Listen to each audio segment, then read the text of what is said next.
My name's John Senczuk. I'm the Artistic Director of the Metcalfe Playhouse, which is part of the Empyrean Centre in Lake Street in Northbridge. Currently, we're in production week for the Willie Russell musical, Blood Brothers. It's a fantastic work that I've wanted to do for a very long time.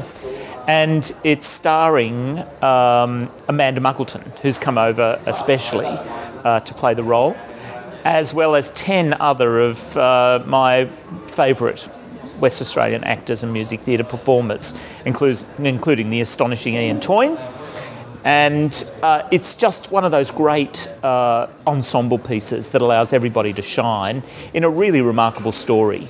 A very dramatic story, a story with a great sense of humour, but also some fantastic music.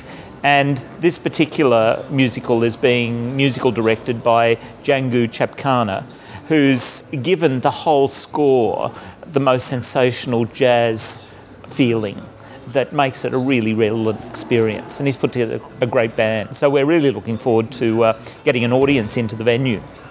Every musical's different.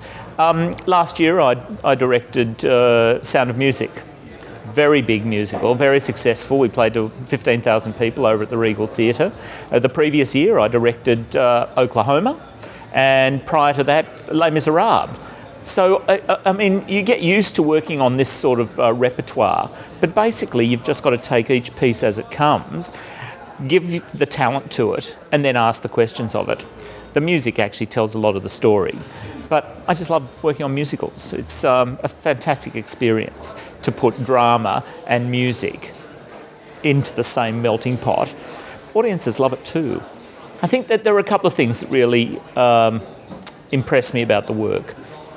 One is that it's actually a mythological story. It's the story of a myth, really, that's based on if two biological twins are separated at birth, that the mythology suggests that if they meet again later in life, unknowing of each other's existence, they will die. It's a traumatic, wonderful, mythological setup for a play, because it gives you a whole range of irony. You actually spend a great deal of time saying, please don't meet up, please, please don't get together, please don't understand, please don't realise. I love that. I love that sense of the drama because it's sort of like a palpable experience for us.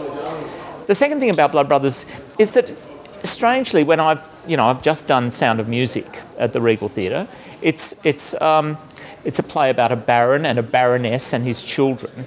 It's actually a play about the aristocracy, the upper middle class. Blood Brothers is a rare musical, and it's about the working class.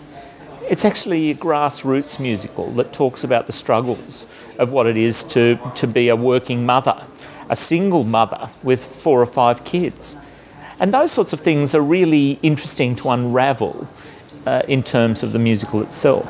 Willie Russell was engaged in the development of the musical for this as well, and that's also what makes it a rather extraordinary experience and why I've wanted to do it, because some of the songs, including the big anthemic end to the show, Tell Me It's Not True, which have become one of the... I mean, Willie Russell himself said he may not write the best musicals, but he's written the best 10 minutes of any musical in history. And he has, because this song really tugs at the heartstrings, and very rarely do you not get a tremendous response. What I loved about the music is it's so honest, and it complements the play. So really, it's been a bit of a misnomer for me to say it's a musical, because basically it's a play where the music is actually integral to the work. I think in the past, and this is sort of controversial, I guess, is that from my experience, that over the last decade or so in Perth, Perth audiences have been educated to expect visiting stars, visiting talent. And that's fantastic. The stars of television and so on, film stars, models who come and actually make a huge impact. So I actually think what's happened in the last decade or so is audiences in Perth have been educated away from a Perth star system. So I think it would be very rare that you would actually have people that would say, oh, I'm going to that show tonight because Ian Toyne's in it. Although he is a national treasure. Debbie Reynolds, great Hollywood legend, said that you know, in Irene, that Ian was probably better than the actor she played alongside on Broadway when she did the show on Broadway. So here we've got great talent here, but in fact we've not given audiences an opportunity to actually relish it because there's so few opportunities now. We've got to actually change that attitude. I'd love it if people actually came out because Ian Twym was in a show, or, you know, Nick McLean was in a show, who's just won an Equity Guild Award for Best Newcomer. I'd love it if audience suddenly hooked into Nick and said, yes, we're going to follow your career. That would be, you know, a KPI.